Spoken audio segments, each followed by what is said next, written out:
জাতীয় স্মৃতিসৌধে চলছে শ্রদ্ধা জ্ঞাপন। সেখানে আছেন আমাদের সহকর্মী শাতিলা শারমিন এবং ফারুক ভাইয়া রবিন। সরাসরি যাচ্ছি তাদের কাছে।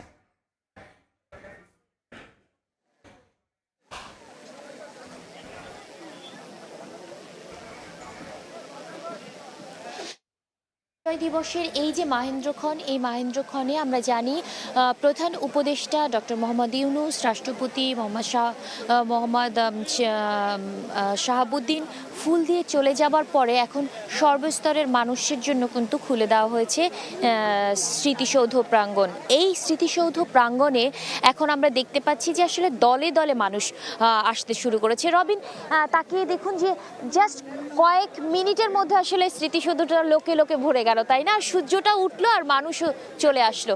একটু যদি বলেন যে দীর্ঘদিন ধরে এখানে আপনি নিউজ কভারের জন্য আসছেন, এই যে মানুষের যে ছুটে আসা স্মৃতিসৌধের দিকে, এটা আসলে কি ধরনের উন্মাদনা আপনার মধ্যে ছড়ায়?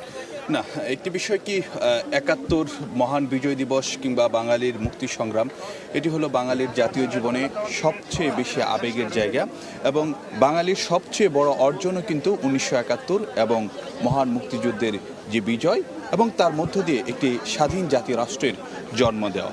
তো এই যে দীর্ঘদিন যাবৎ লড়াই সংগ্রামের মধ্য দিয়ে স্বাধীন বাংলাদেশ রাষ্ট্রের যে অভ্যুদয়, সেই যে একটি বড় যে একটি অর্জন, তার পিছনে কিন্তু অনেক মানুষের আত্মত্যাগ রয়েছে। দীর্ঘ ২৩ বছরের লড়াই সংগ্রাম রয়েছে এবং ৩০ লাখ মানুষের আত্মত্যাগ, ২ লাখ মা বোনের সম্ভ্রমের বিনিময়ে এই স্বাধীনতা এসেছে। তো এত ত্যাগ তিতিক্ষার বিনিময়ে যখন এই স্বাধীনতাটি আমরা পেয়েছি, তখন স্বাভাবিকভাবে সেই স্বাধীনতাকে কেন্দ্র করে আমাদের মধ্যে আবেগ থাকবে এবং সে আবেগের বহিঃপ্রকাশে কিন্তু আমরা দেখতে পাই প্রতিটি জাতীয় দিবসে। এবং আপনি যে একটু আগে যেটি বলছিলেন যে কিছু সময় আগে যেটি রাষ্ট্রীয় আচার যেটি সম্পন্ন হয়েছিল, রাষ্ট্রীয় আচার সম্পন্ন হওয়ার পরে কিন্তু আমরা যেটি দেখতে পাচ্ছি, দলে দলে মানুষ আসছে। বিভিন্ন রাজনৈতিক দলের প্রতিনিধিদের আমরা দেখছি, ঠিক একইভাবে বিভিন্ন সামাজিক সাংস্কৃতিক রাজনৈতিক সংগঠনগুলো আসছে, বিভিন্ন শিক্ষা প্রতিষ্ঠানগুলো। এটা সবচেয়ে মজার বিষয়, আসলে ভিড়টা তখন শুরু হয় আরো বেশি করে যখন আসলে বিভিন্ন শিক্ষা প্রতিষ্ঠানের শিশু কিশোর থেকে শুরু করে তরুণ তরুণী পর্যন্ত চলে আসেন। আমরা এখন পর্যন্ত রাজনৈতিক যে ব্যক্তিত্ব, তাদের আনাগোনা এখন পর্যন্ত আমরা দেখছি না। আমরা যেটি দেখছি যে বিভিন্ন ব্যানার, এই ব্যানারগুলো দেখে আসলে আমরা নিউজ কভারের সময় বলে থাকি যে কোন সংগঠন কিভাবে আসছেন। এবং এই যে স্মৃতিসৌধকে ঘিরে তাকে বিজয় দিবসে একবার দেখে যাওয়া, এই যে প্রতি বছর এক ধরনের অপেক্ষা যে বিজয় দিবস আসলে স্মৃতিসৌধে মানুষের আগমন ঘটবে এবং তারা আসলে দেখবেন যে শহীদদের স্মরণে, অর্থাৎ আমাদের জাতির যারা শ্রেষ্ঠ সন্তান, তাদের স্মরণে যে স্মৃতিস্তম্ভকে একবার দেখা, সেখানে শ্রদ্ধা জানানো। আসলে এই যে ৫৪ বছরে দীর্ঘ একটি পথ বাংলাদেশ পাড়ি দিয়েছে, সেইখানে বারবার বিজয় দিবস বা স্বাধীনতা দিবসে একটা কথা উঠে আসে যে কতটা আসলে বাংলাদেশ সেই স্বাধীনতার যে লক্ষ্য, সেই লক্ষ্যে পৌঁছতে পেরেছে। আসলে যখন স্বাধীনতাকে বলা হয় যে মুক্তিযুদ্ধটা কেন হয়েছিল, মুক্তিযুদ্ধ যে স্বাধিকারের যে চেতনা, সেই স্বাধিকারের চেতনা কেন বাঙালি দেখেছিল এবং কেন আসলে পাকিস্তানি শোষণ নির্যাতনের বিরুদ্ধে এত আত্মত্যাগ বাঙালিকে করতে হয়েছিল, বাঙালি বলবো না, বাংলাদেশি যারাই ছিলেন, অর্থাৎ যারা ছিলেন তাদেরকে এতটা আত্মত্যাগের মধ্য দিয়ে এই স্বাধীনতাকে অর্জন করতে হয়েছে, এই বিজয়কে ছিনিয়ে আনতে হয়েছে।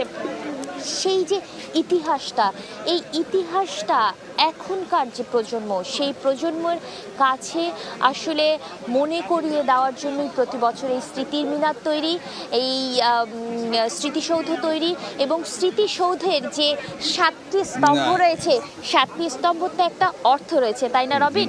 সেই অর্থটা আমরা দর্শকদের জন্য আরেকবার জানাই। একটু যদি আপনি যে কথাটি বলছেন যে এই আমাদেরকে কিন্তু বারবারই ফিরে আসতে হয় সেই বিজয়ের কাছে, ফিরে যেতে হয় সেই ৭১-এ। যখন আমরা দেখি যে বারবার যখন আমাদেরকে জাতীয় জীবনে হোঁচট খেতে হয়, তখনই কিন্তু আমাদেরকে সেই জায়গাতে ফিরে যেতে হয়, সেখান থেকে আমরা অনুপ্রেরণা পাই এবং সেই জায়গাটাই কিন্তু যে আমাদের চলার পথে কিন্তু বড় একটি মন্ত্রণা।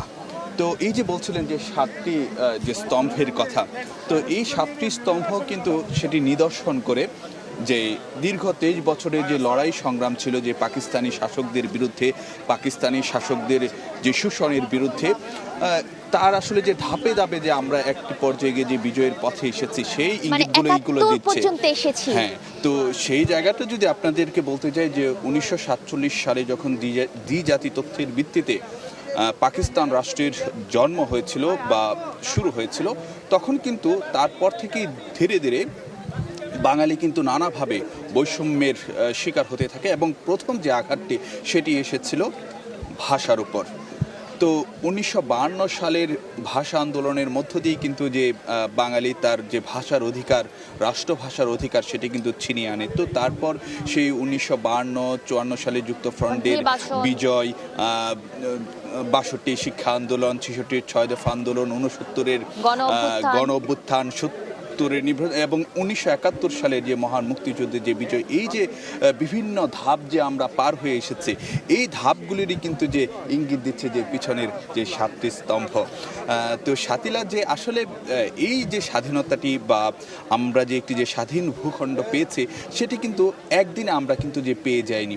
তো সেটির জন্য আসলে যে আমাদেরকে দীর্ঘ লড়াই সংগ্রাম যেমন করতে হয়েছিল পাকিস্তানি শোষণের বিরুদ্ধে, ঠিক একইভাবে যখন 1971 সালের যে 25শে মার্চ কাল রাতে পাকিস্তানি হানাদার বাহিনী যখন আমাদের উপর আঘাত করে, নিরস্ত্র বাঙালির উপর এবং ঘুমন্ত বাঙালির উপর, তো সেই সময়ের পর থেকে কিন্তু যে আমাদেরকে একটি যে লড়াই সংগ্রামের মধ্য দিয়ে আসতে হয়েছিল, মানে একটি রক্তক্ষয়ী যে যুদ্ধ হয়েছিল, সেখানে কিন্তু আপামর বাঙালি সেই লড়াই সামিল হয়েছিল।